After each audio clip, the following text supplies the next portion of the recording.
Bien, mesdames et messieurs, bonjour. Good afternoon, ladies and gentlemen. First and foremost, I meant to thank President Trump for his visit to Paris this afternoon and tomorrow morning, as well as thank his delegation. I was very pleased to be able to welcome President Trump and his spouse today. He accepted the invitation I extended a couple of weeks ago in order to invite him to join the ceremonies of the 14th of July tomorrow. I think it is both a symbol and very important that the President of the United States could be with us tomorrow on the occasion of our National Day and attend a military parade to which the American troops will take part. We will be also commemorating the 100th anniversary of the American troops joining World War I with the Allies and France. I think it is important because beyond daily news, we live in countries with roots which are deeper and go further and are beyond who we are. So the presence of President Trump was, in my eyes, not only natural, and I think it is also an excellent thing for the history of both our countries. Earlier today, we started by sharing part of our joint history at the Invalides Museum, the Army Museum. Then we had a working session, and I shall say that I'm extremely pleased about it. We have been able to talk about a number of topics of joint interest, and we underlined a number of shared convictions and, most importantly, a joint roadmap in order to work together in the coming month. We agreed to do our utmost to have to implement a free and fair trade and in the field.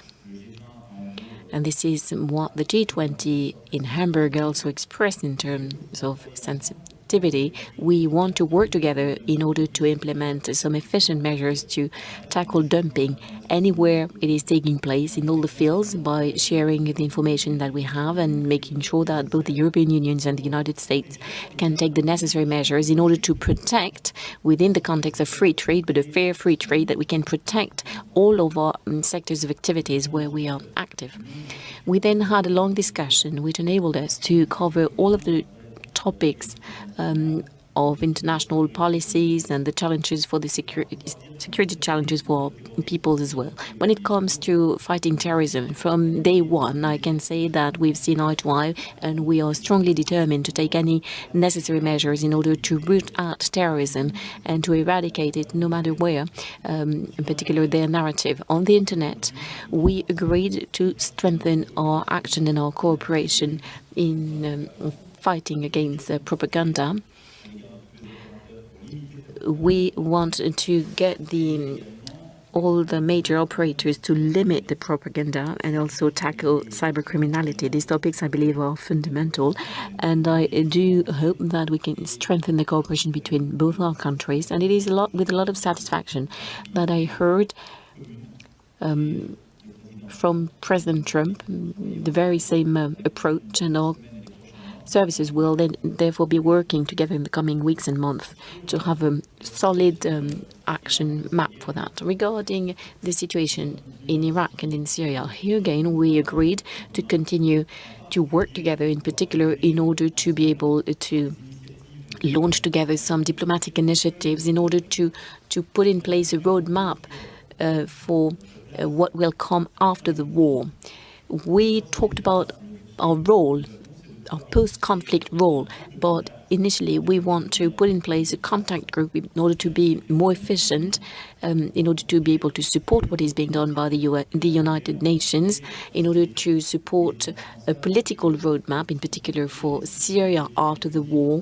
It is important to put in place some inclusive political solutions for that period of time. We know where destabilization comes from. The roadmap will take care of that, we'll cover it, and we'll also ask our diplomats and our staff to work along those lines so that in the coming weeks some concrete initiatives can be taken and supported by the P5.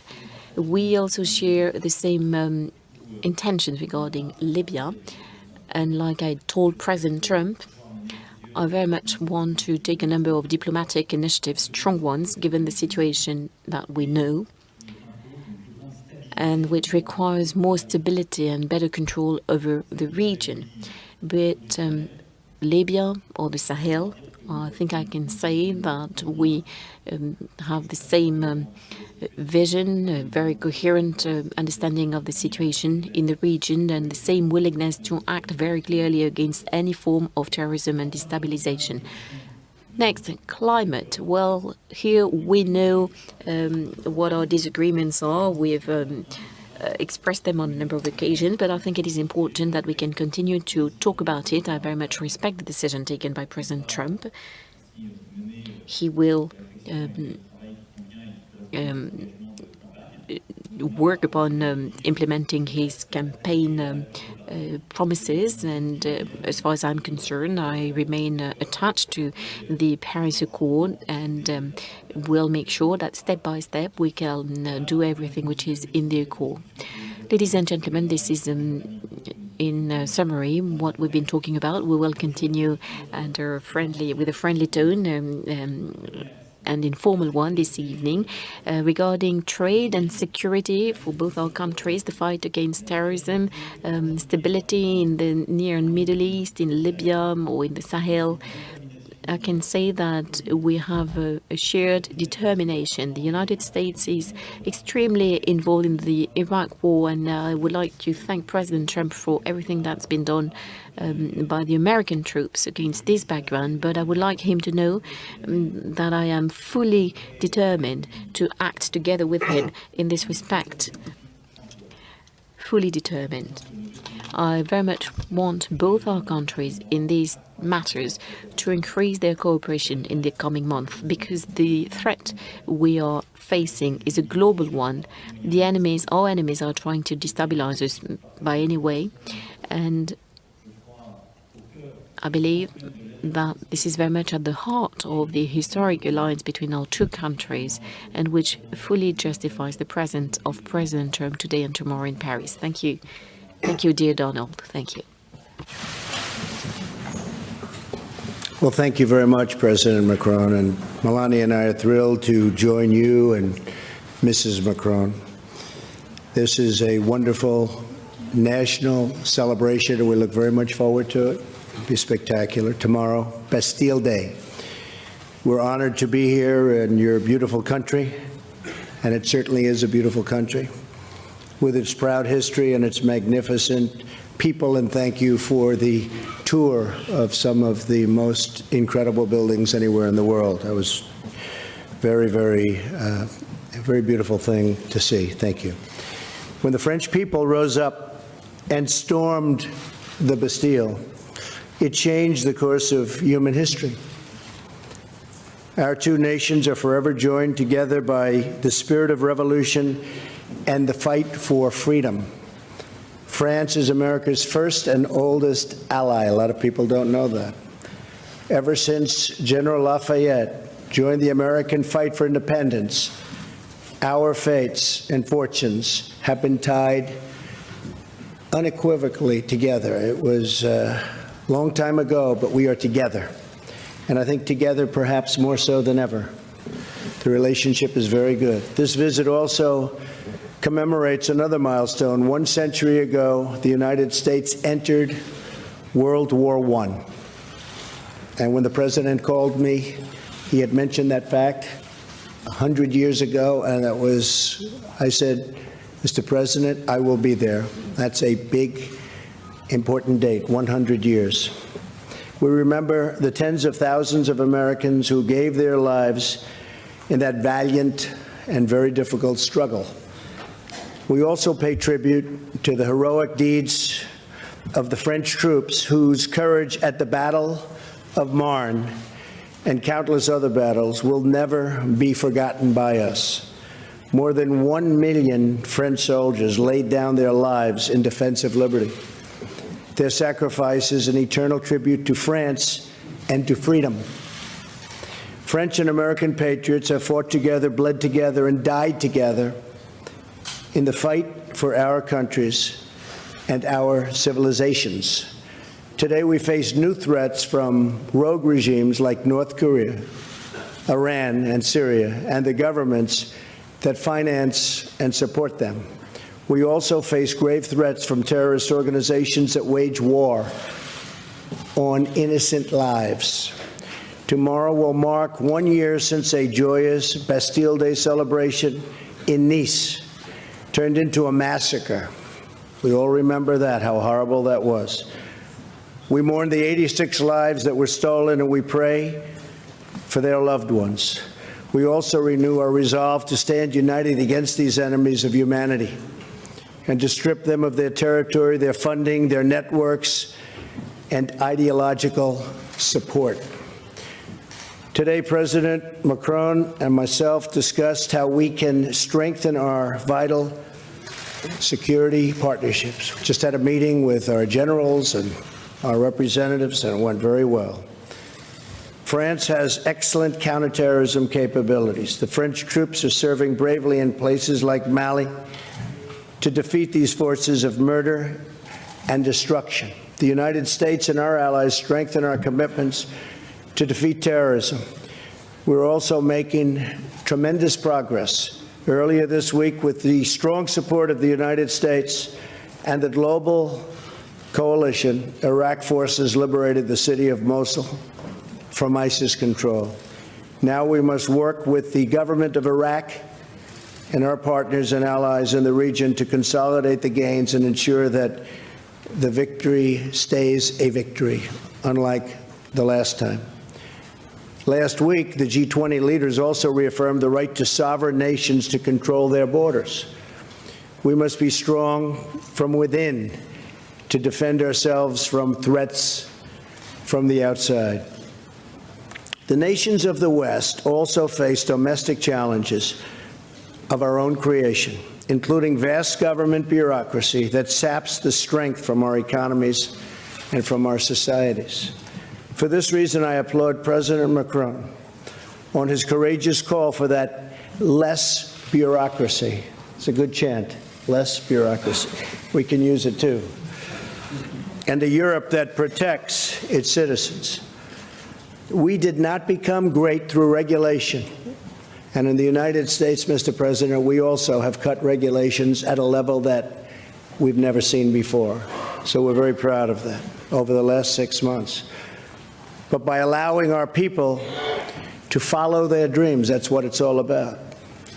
To achieve these dreams, however, we must also confront unfair trade practices that hurt our workers and pursue trade deals that are reciprocal and fair.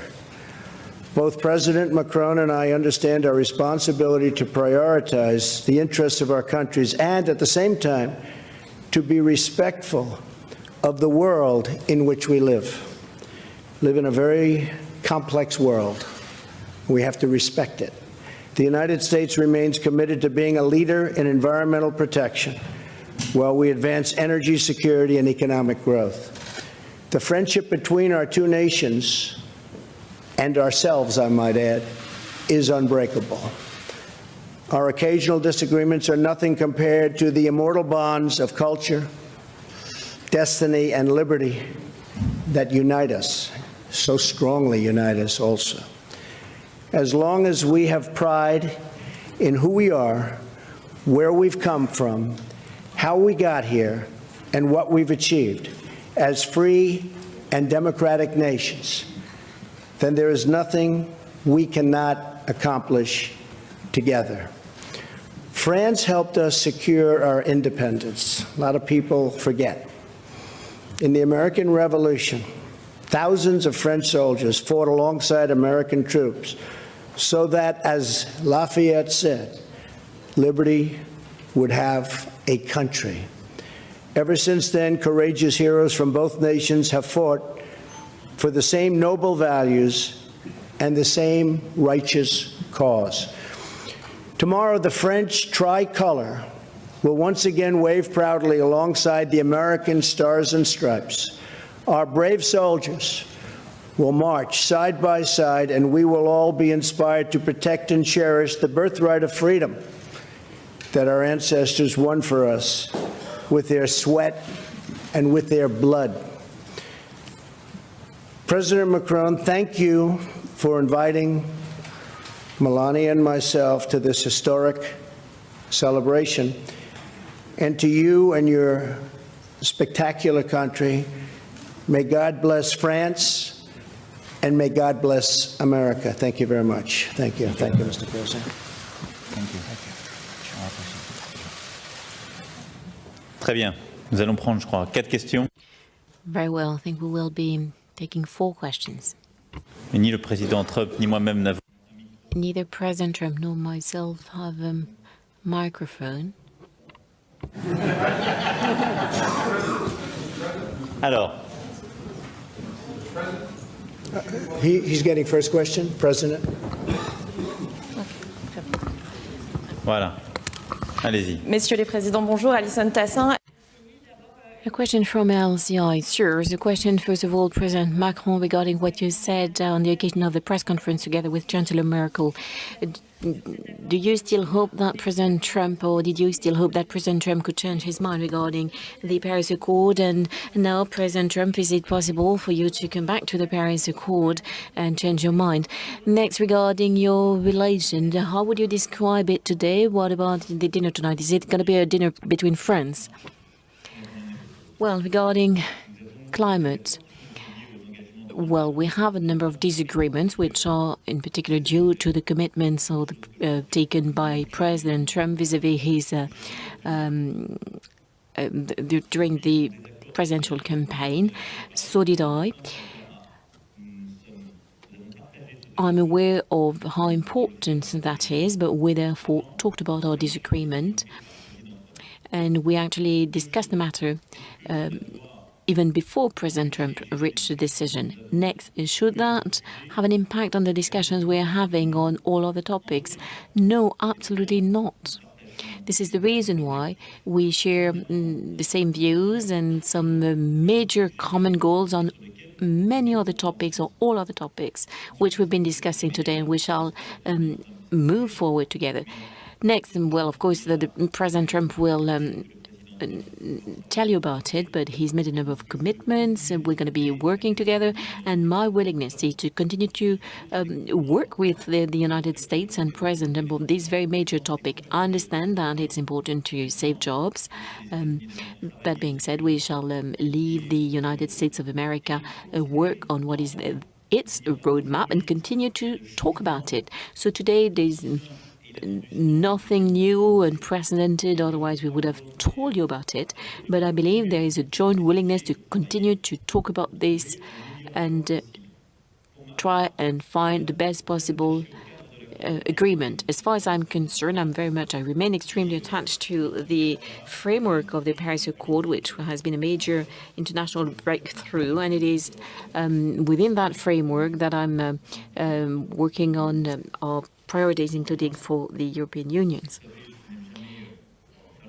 Lastly, as you know, I never very much want to comment who we are and what we're doing personally, but I can tell you that this evening at the Eiffel Tower it will be a dinner between friends, because we are the representatives of 2 countries which have been allies forever. And because we've been able to build a strong relation, which is dear to me because it matters a great deal for both our countries. It will therefore give me great pleasure to have dinner together with you tonight. I think that I can reiterate, we have a very good relationship, a good friendship, and we look forward to dinner tonight at the Eiffel Tower. That'll be something special. And yeah, I mean, something could happen with respect to the Paris Accord. We'll see what happens. But we will talk about that over the coming period of time. And if it happens, that'll be wonderful. And if it doesn't, that'll be okay too. But we'll see what happens. But we did discuss many things today, including the ceasefire in Syria, and we discussed the Ukraine. We discussed a lot of different topics. We briefly hit on the Paris Accord, and we'll see what happens. Okay? Yes, ma'am. Go ahead.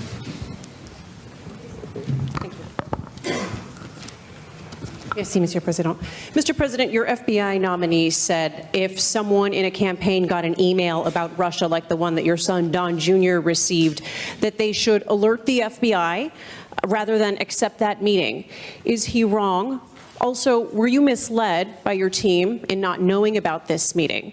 And Mr. President, thank you very much. You have heard President Trump say that it may have been Russia, it may have been others who interfered with the U.S. election. Is President Trump taking a hard enough line on Russia as you see it? Merci. Well, I'll start off by saying, first of all, I believe that we will have a great FBI director. I think he's doing really well. And we're very proud of that choice. I think I've done a great service to the country by choosing him. He will make us all proud, and I think someday we'll see that, and hopefully someday soon. So we're very proud of him. As far as my son is concerned, my son is a wonderful young man. He took a meeting with a Russian lawyer, not a government lawyer, but a Russian lawyer. It was a short meeting. It was a meeting that went very, very quickly, very fast. Two other people in the room, I guess one of them left almost immediately, and the other one was not really focused on the meeting. I do think this, I think from a practical standpoint, most people would have taken that meeting. It's called opposition research, or even research into your opponent. I've had many people, I have only been in politics for 2 years, but I've had many people call up, oh, gee, we have information on this factor or this person or, frankly, Hillary. That's very standard in politics. Politics is not the nicest business in the world, but it's very standard where they have information and you take the information. In the case of Don, he listened. I guess they talked about, as I see it, they talked about adoption and some things. Adoption wasn't even a part of the campaign. But nothing happened from the meeting. Zero happened from the meeting. And honestly, I think the press made a very big deal over something that really a lot of people would do. Now, the lawyer that went to the meeting, I see that she was in the halls of Congress also. Somebody said that her visa or her passport to come into the country was approved by Attorney General Lynch. Now, maybe that's wrong. I just heard that a little while ago, but it's a little surprised to hear that. So she was here because of Lynch. So, again, I have a son who's a great young man. He's a fine person. He took a meeting with a lawyer from Russia. It lasted for a very short period, and nothing came of the meeting. And I think it's a meeting that most people in politics probably would have taken. Mr. President? Yes, to answer your question, I will. Bien, pour répondre à votre question, je ne vais pas me mêler à la politique interne des États-Unis. Et je pense que c'est un bon principe que de ne pas interférer dans la vie nationale des autres. And I do believe that both of us have a relationship with Russia.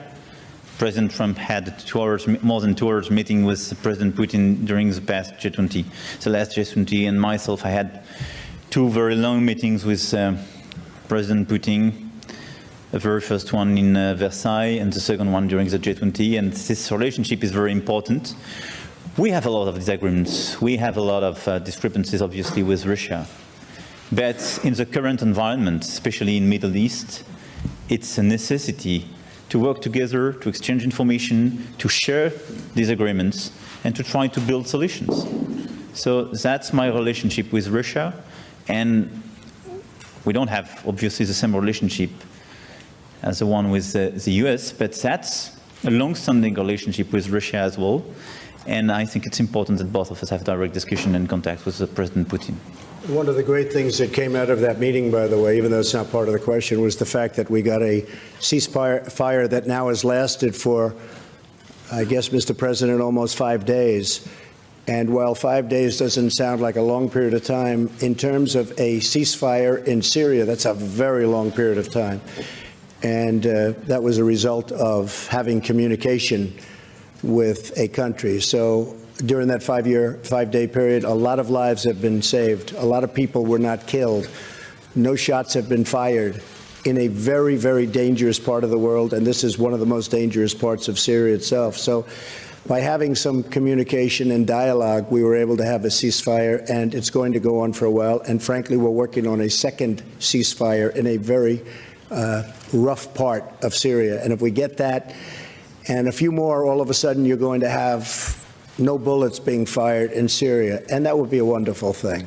Mr. President, you have a question? Troisième question. Oui, bonsoir, Monsieur le Président. Mathieu Coach. Third question from BFM TV, a question to President Macron.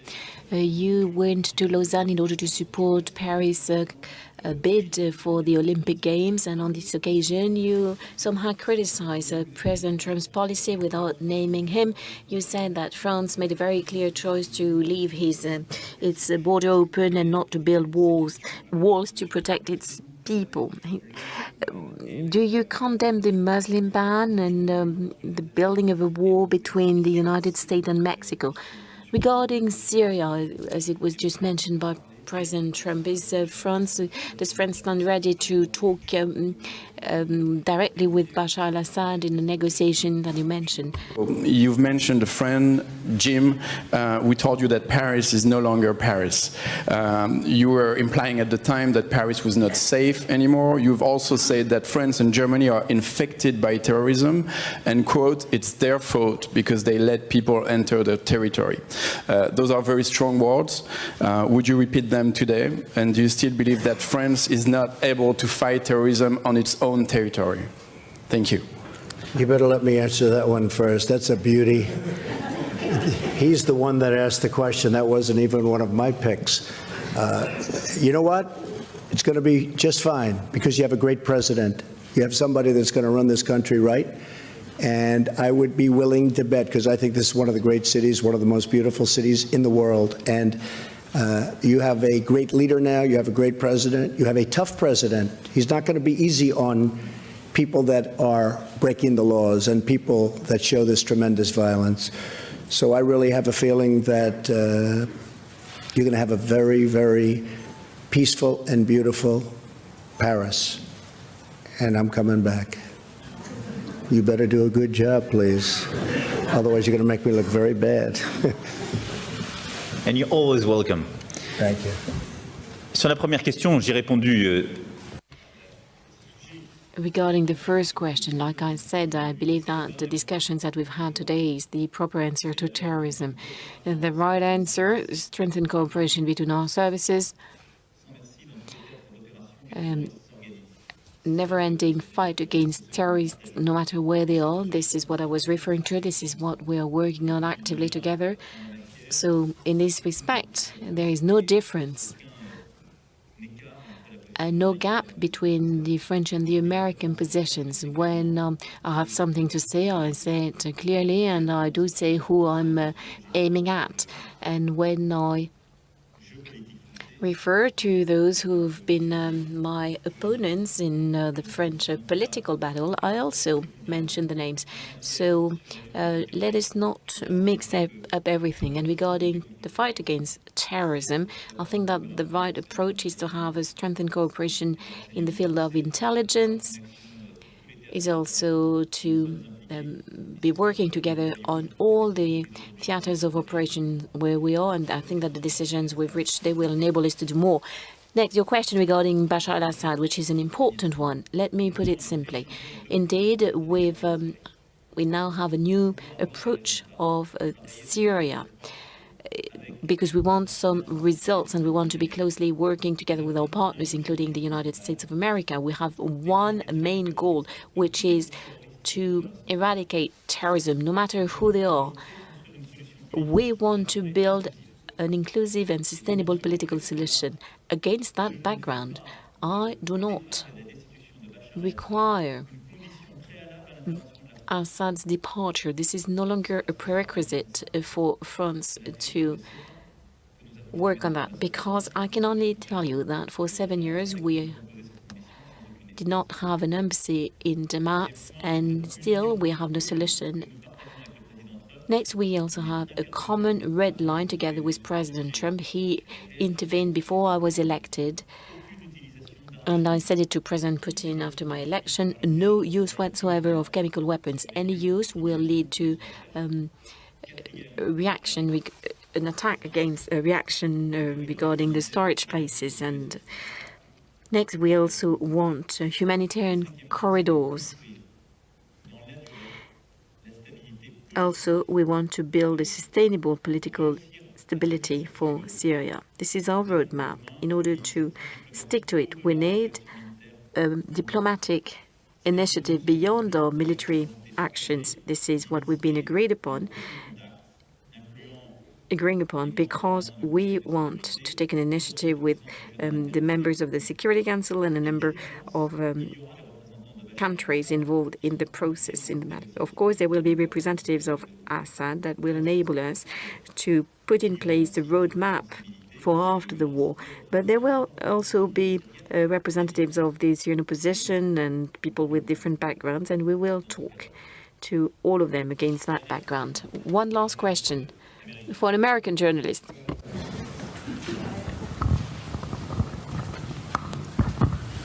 Thank you, Mr. President. Thank you very much. Phoenix TV of China. Ma question est adressée à deux présidents. Monsieur le Président Macron, vous avez eu la première rencontre. For both presidents, Mr. Macron, you had your first meeting with the Chinese president during the G20 summit. What will France do? How will France cooperate with all of these areas with China? And what do you think personally of Mr. Xi Jinping? President during the G20 summit, and how do you want to continue to work with China, and what do you personally think about Mr. Xi Jinping? Thank you very much. Well, he's a friend of mine. I have great respect for him. We've gotten to know each other very well. A great leader. He's a very talented man. I think he's a very good man. He loves China, I can tell you.